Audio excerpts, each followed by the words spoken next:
Welcome to Sacred Caregiving. My name is Barbara, and first of all, let me apologize for the late posting.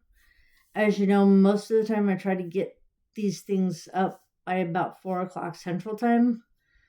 Unfortunately, life just kind of happened this week, and I didn't get a chance to post it until now.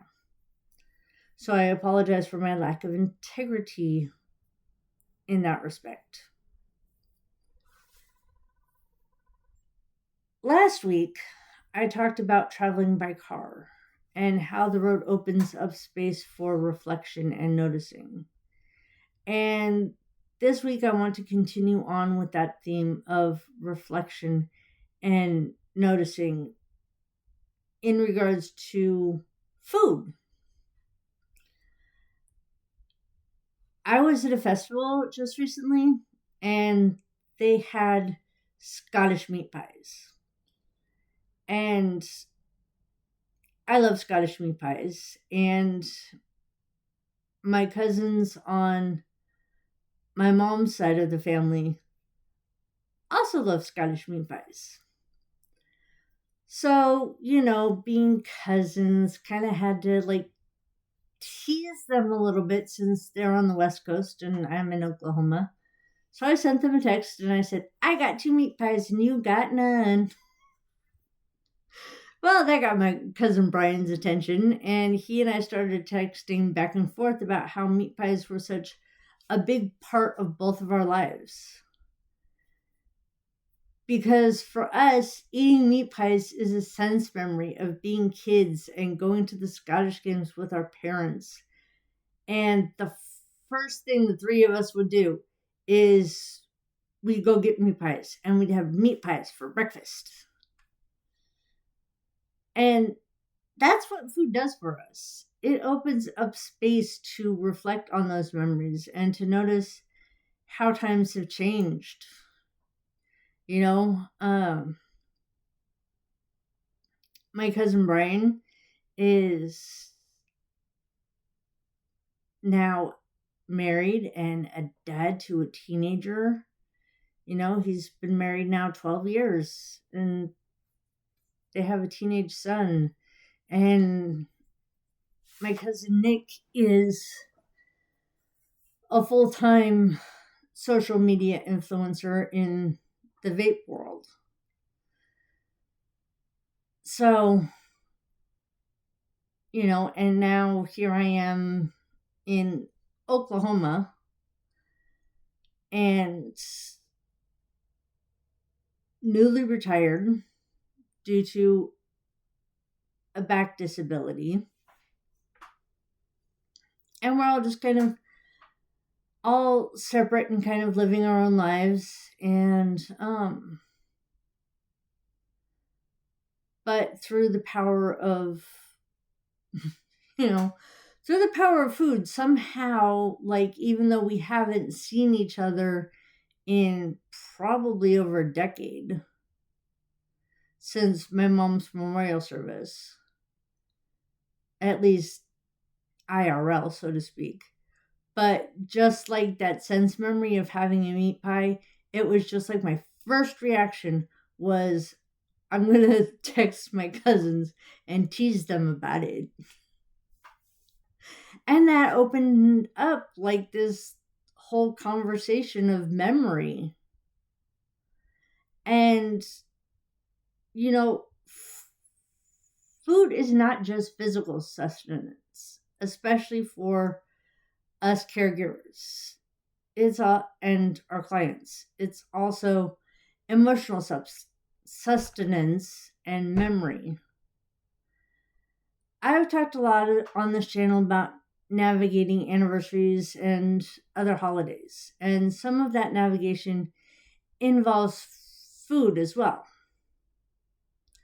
For example, I know this year my aunt, who usually does all of the cooking for most of the family, is working for the Postal Service the day before Thanksgiving, Black Friday, Small Business Saturday, and Cyber Monday.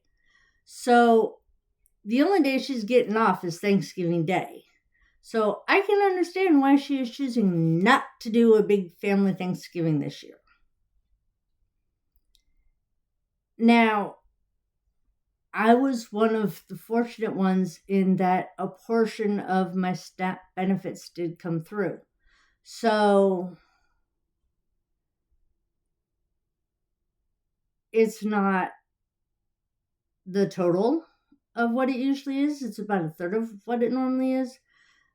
But at least it's something. And I am very cognizant of the fact that I am very fortunate because there are families out there who are getting absolutely nothing.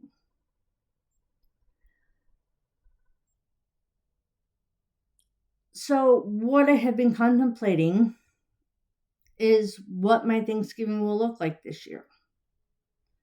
And I think it will be sort of reminiscent of the quiet ones my mom and I had in later years. And I'll make modified versions of what I like to eat. And by modified, I mean ones that adhere to the gluten-free and sugar-free diet that is necessary for my diabetes and for my gluten intolerance. So, what I have learned is that just because I have a few health conditions doesn't mean I can't enjoy the holidays and still be safe with a few modifications. So, for example, like my stuffing is going to be made with gluten-free bread. My pumpkin pie will just be the pumpkin pie filling in a without the actual crust. So whether it's a big family gathering or just you and the person you're caring for, food can still be a source of reflection and for noticing. Pause when you're cooking or having that holiday meal. Take time to notice the smells. Find ways to adapt those recipes to something that someone with dietary restrictions can have. If you're caring for someone with cognitive or memory issues, see if you can engage that person with cooking. Let them toss the salad or peel the hard boiled eggs or whatever task you deem they can do safely. Engage them in conversations about food. I can remember a few years ago, like back when we were still having like the big family gatherings, I was making boiled cookies or no bake cookies at my grandma's house. And it was based on a recipe that she had sent me years ago when I was a kid. And for some reason, I always thought that it was a recipe that she got from her mom. And I asked her about it, and she said, no, it was a recipe actually from her mother-in-law that she had gotten. So, food in general, you talk to anybody that loves to cook or loves to bake, it engages sights, it engages smells, and it can be the strongest way sometimes to open up space for reflection and for noticing. Thanks for watching. Please like and subscribe. It helps this message reach more caregivers. Thank you for being a caregiver. It truly is sacred work, especially during the holidays.